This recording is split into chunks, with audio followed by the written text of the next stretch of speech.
Yes ശംഖു, വികസിത കേരളം എന്ന ബി.ജെ.പിയുടെ ലക്ഷ്യം കേരളത്തിലെ പൊതുസമൂഹം അതിനെ എങ്ങനെയായിരിക്കും സ്വീകരിക്കുക?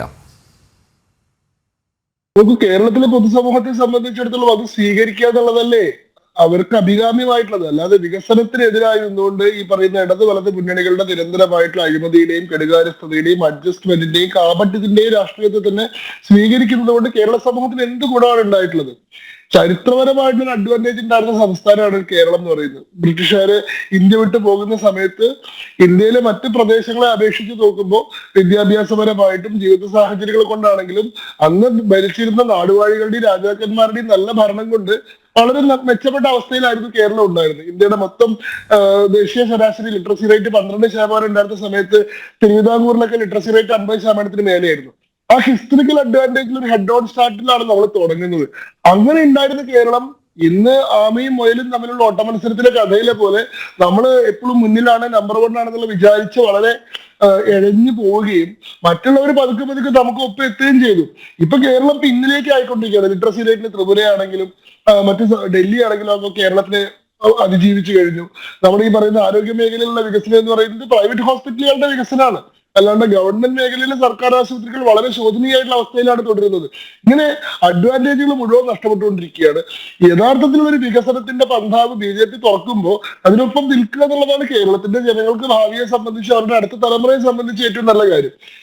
ശ്രീ സേനാപതിയോട് പറഞ്ഞ ചില കാര്യങ്ങൾക്ക് മറുപടി പറയേണ്ട പോകുന്നത് ശരിയാവില്ല. കാരണം ലോസ്റ്റ് ഡിക്കേഡ് എന്നുള്ളത് എന്റെ പ്രയോഗമല്ല, അത് രാജീവ് ചന്ദ്രശേഖർ ഈ മേഖലയിലുള്ള വിദഗ്ധന്മാരുടെ പ്രയോഗത്തെ കോട്ട് ചെയ്യുകയാണ് ചെയ്തത്. അതൊരു നമ്മുടെ പൊളിറ്റിക്കൽ ഡിസ്കോഴ്സിൽ വളരെ പ്രബലമായി നിൽക്കുന്ന ഒരു പ്രയോഗമാണ്. 2004 മുതൽ 2014 വരെയുള്ളത് ഇന്ത്യയുടെ ലോസ്റ്റ് ഡെക്കേഡ് ആണ് എന്നുള്ളത്.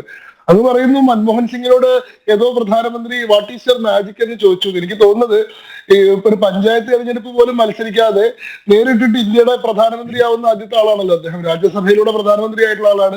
ഒരു ജനങ്ങളെ പോലും ഫേസ് ചെയ്തിട്ടില്ല. നിയമസഭയിലേക്കോ പാർലമെന്റിലേക്കോ പഞ്ചായത്ത് തെരഞ്ഞെടുപ്പിലോ ഒന്നും മത്സരിച്ചിട്ടില്ല.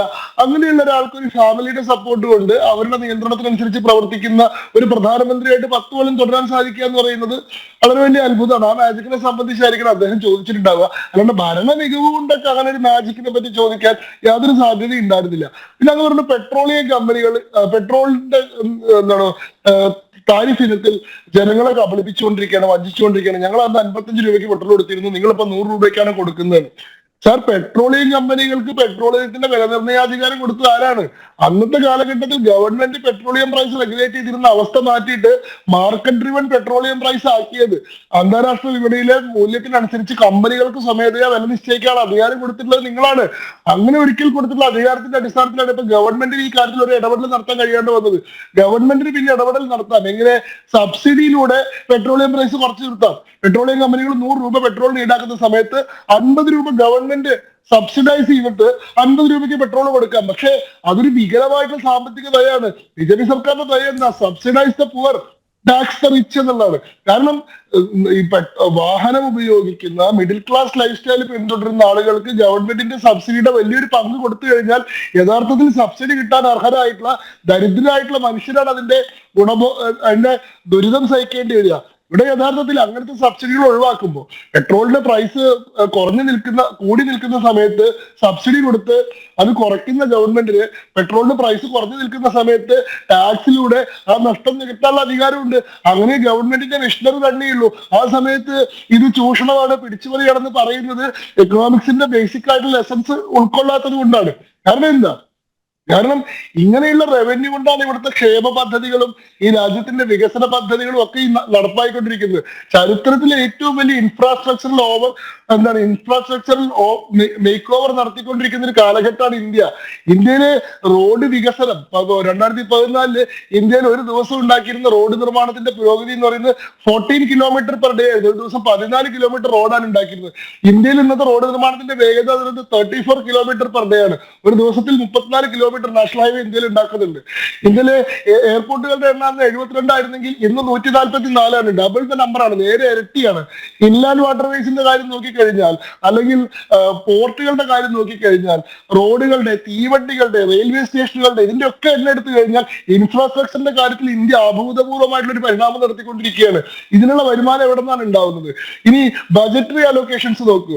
നിങ്ങളുടെ കാലഘട്ടത്തില് 2013-14 കാലഘട്ടത്തിലെ UPA സർക്കാർ അവതരിപ്പിച്ചത് അവതരിപ്പിച്ചത് 16 ലക്ഷം കോടി രൂപയുടെ ബജറ്റായിരുന്നു. ഇപ്പൊ നരേന്ദ്രമോദി സർക്കാർ അവതരിപ്പിച്ച ഏറ്റവും അവസാനത്തെ ബജറ്റ് എത്ര ലക്ഷത്തിന്റെ ബജറ്റ് അറിയോ? 50 ലക്ഷം കോടി രൂപയുടെ ബജറ്റാ. ഇരട്ടി പോലുമല്ല, 3 ഇരട്ടി വലുപ്പത്തിലുള്ള ബജറ്ററി അലോക്കേഷൻസ് ആണ്, സ്പെൻഡിംഗ് ആണ് ഈ ഗവൺമെന്റ് നടത്തിക്കൊണ്ടിരിക്കുന്നത്. കാർഷിക മേഖലയ്ക്ക് UPA സർക്കാർ കൊടുത്തിരുന്ന ഒരു ബജറ്ററി അലോക്കേഷൻ എന്ന് പറഞ്ഞാൽ 25,000 കോടിയായിരുന്നെങ്കിൽ ഈ ബജറ്റിലുള്ള കാർഷിക മേഖലയ്ക്കുള്ള അലോക്കേഷൻ എന്ന് പറയുന്നത് 1,20,000 കോടിയാണ്. 5 ഇരട്ടിയായിട്ടാണ് മാറിയത്. ക്ഷേമ പെൻഷനുകൾ UPA സർക്കാരിന്റെ കാലത്ത് ക്ഷേമ പദ്ധതികൾ MGNREGA പോലെ മറ്റേ അങ്ങനത്തെ പദ്ധതികൾ, റൈറ്റ് ടു എഡ്യൂക്കേഷൻ പോലെ ക്ഷേമ പദ്ധതികൾക്ക് വേണ്ടി കൊടുത്തിരുന്നത് 1.5 ലക്ഷം കോടി രൂപയാണെങ്കിൽ നരേന്ദ്രമോദി സർക്കാരിന്റെ കാലത്ത് സോഷ്യൽ സെക്യൂരിറ്റി മെഷേഴ്സിന് വേണ്ടി മാത്രം അലോക്കേറ്റ് ചെയ്യുന്നത് 10 ലക്ഷം കോടി രൂപയാണ്. അപ്പോ സാധാരണക്കാരിലേക്കാണ് ഈ പണം പോകുന്നത്. 4 കോടി ആളുകൾക്കാണ് പ്രധാനമന്ത്രി ആവാസ് യോജന പദ്ധതി പ്രകാരം വീടുണ്ടാക്കി കൊടുത്തിട്ടുള്ളത്. 12 കോടി വീടുകളിലേക്കാണ് ജൽജീവൻ മിഷൻ പദ്ധതി പ്രകാരം വെള്ളം എത്തിച്ചു കൊടുത്തിട്ടുള്ളത്. 12 കോടി ശൗചാലയങ്ങളാണ് നിർമ്മിച്ചിട്ടുള്ളത്.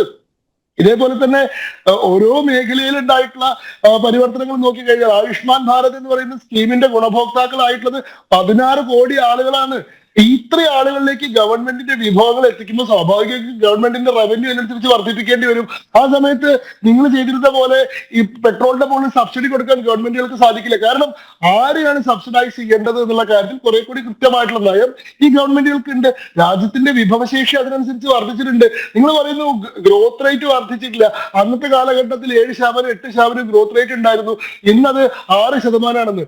സാർ, നിങ്ങളുടെ കാലഘട്ടത്തിൽ ഇന്ത്യൻ എക്കോണമി എന്ന് പറയുന്നത് 1.75 ട്രില്യൺ എക്കോണമിയാണ്. ഇന്നത്തെ നമ്മുടെ എക്കോണമി എന്ന് പറഞ്ഞാൽ 4.25 ട്രില്യൺ എക്കോണമിയാണ്. 5 ട്രില്യൺ എക്കോണമിയിലേക്ക് പോയിക്കൊണ്ടിരിക്കുന്ന എക്കോണമിയാണത്. 1.25 ട്രില്യൺ എക്കോണമിക്ക് വളരുന്ന വേഗത്തിൽ 4.25 ട്രില്യൺ എക്കോണമിക്ക് വളരാൻ സാധിക്കില്ലല്ലോ. അതിന്റെ സൈസ് വളരെ വലുതല്ലേ.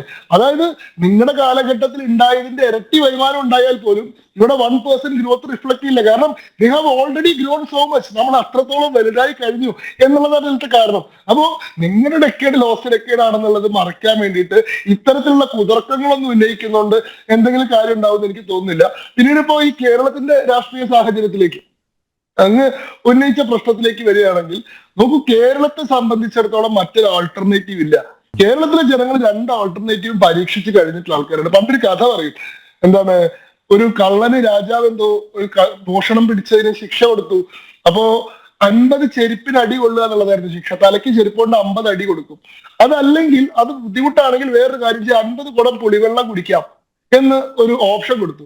അപ്പൊ കള്ളം വിചാരിച്ചു 50 കുടം പുളിവെള്ളം കുടിക്കൽ ഭയങ്കര ബുദ്ധിമുട്ടാണ്, അതുകൊണ്ട് 50 വട്ടം ചെരുപ്പിന് അടി കൊള്ളുക, തലയ്ക്ക് അടി കൊണ്ടാൽ മതിയല്ലോ എന്ന് വിചാരിച്ചു. അങ്ങനെ അടി തുടങ്ങി. 1 അടിയായി, 5 അടിയായി, 10 അടിയായി, 15 അടിയൊക്കെ ആയപ്പോഴേക്ക് സഹിക്കാൻ വയ്യാണ്ടേ 20 അടിയായപ്പോ കള്ളം പറഞ്ഞു, അയ്യോ തലയ്ക്ക് അടി കൊള്ളാൻ വയ്യ, ഞാൻ കാര്യം ചെയ്തോളാം, ഞാൻ പുളിവെള്ളം കുടിച്ചോളാം എന്ന് പറഞ്ഞു. അങ്ങനെ 20 അടി വെച്ചിട്ട് ഇത് നിർത്തി പുളിവെള്ളം കുടിക്കാൻ തുടങ്ങി. 1 കുടം കുടിച്ചു, 10 കുടം കുടിച്ചു, 15 കുടം കൊടുത്തു. 20 കുടമൊക്കെ ആയപ്പോഴേക്ക് വയ്യ, ഒരു നിവർത്തിയില്ല, മരിച്ചാലും വേണ്ടില്ല, ഇനി ഈ വെള്ളം കുടിക്കാൻ പറ്റില്ല എന്നായി. അവർ പറഞ്ഞു, ഞാൻ കാര്യം ചെയ്ത് ചെരുപ്പടി അടി തന്നെ കൊണ്ടോളാന്ന് പറഞ്ഞു. അങ്ങനെ വീണ്ടും അടി തുടങ്ങി. 20 അടിയായപ്പോ ഇത് നിർത്തി, വീണ്ടും പുളിവെള്ളം കുടിക്കാൻ തുടങ്ങി. 20 കുടമായപ്പോ നിർത്തി.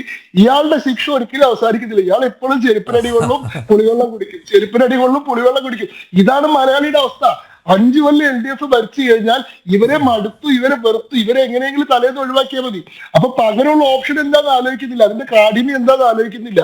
അപ്പോ LDF എങ്ങനെയെങ്കിലും പുറത്താക്കണം എന്നുള്ള ആഗ്രഹത്തോട് കൂടിയിട്ട് ആർക്ക് വോട്ട് ചെയ്താലാണ് LDF പുറത്തു പോകാൻ സാധ്യത ഉള്ളത്? UDF വോട്ട് ചെയ്താലാണ്. സ്വാഭാവിക ബെനിഫിഷ്യറി, നാച്ചുറൽ ഒപ്പോണന്റ് ആയിട്ടുള്ള ആൾക്ക് വോട്ട് ചെയ്യുന്നു. അങ്ങനെ UDF അധികാരത്തിലേക്കുന്നു. 5 കൊല്ലം ഇവരെ സഹിക്കാൻ പറ്റില്ല. 5 കൊല്ലം ഇവരെ സഹിക്കുമ്പോഴേക്കും അടുത്തിട്ടുണ്ടാവും, വെറുത്തിട്ടുണ്ടാവും. എങ്ങനെയെങ്കിലും ഇവരെ ഒഴിവാക്കിയാൽ മതി എന്നായി അടുത്ത പ്രശ്നം. അപ്പൊ ആർക്ക് വോട്ട് ചെയ്താലാണ് ഇവര് പുറത്താവുക? LDF വോട്ട് ചെയ്താലാണ്. അതായത് ഒരു പോസിറ്റീവ് വോട്ടിംഗ് ശൈലി അല്ല ഉണ്ടായിരുന്നത്, ഒരു നെഗറ്റീവ് വോട്ടിംഗ് ശൈലിയാണ്. ആരെങ്കിലും ജയിപ്പിക്കാൻ വേണ്ടിയല്ല വോട്ട് ചെയ്യുന്നത്, ആരെങ്കിലും തോൽപ്പിക്കാൻ വേണ്ടിയിട്ടാണ് വോട്ട് ചെയ്യുന്നത്. അങ്ങനെ വോട്ട് ചെയ്യുമ്പോൾ എപ്പോഴും നാച്ചുറൽ ഒപ്പോണന്റിന് മാത്രം വോട്ട് ചെയ്യും. അങ്ങനെ എരി തീക്കും വറ ചട്ടിക്കും ഇടയിൽ കിടന്ന് ഷട്ടിൽ സർവീസ് കളിക്കുന്ന ഷോർട്ട് ടൈം മെമ്മറി ലോസ് ഉള്ള ഒരു സമൂഹമായിട്ട് നമ്മൾ ഇത്രയും കാലം നരകിച്ചു അനുഭവിച്ചു. ഇപ്പൊ ഇതാ ഒരു 3ാമത്തെ ഓപ്ഷൻ നമ്മുടെ മുമ്പിൽ ഉയർന്നു വന്നിരിക്കുകയാണ്. ഇത്രയും കാലം അതൊരു ടാഞ്ചിബിൾ ആയിട്ടുള്ള ഓപ്ഷൻ ആയിരുന്നില്ല.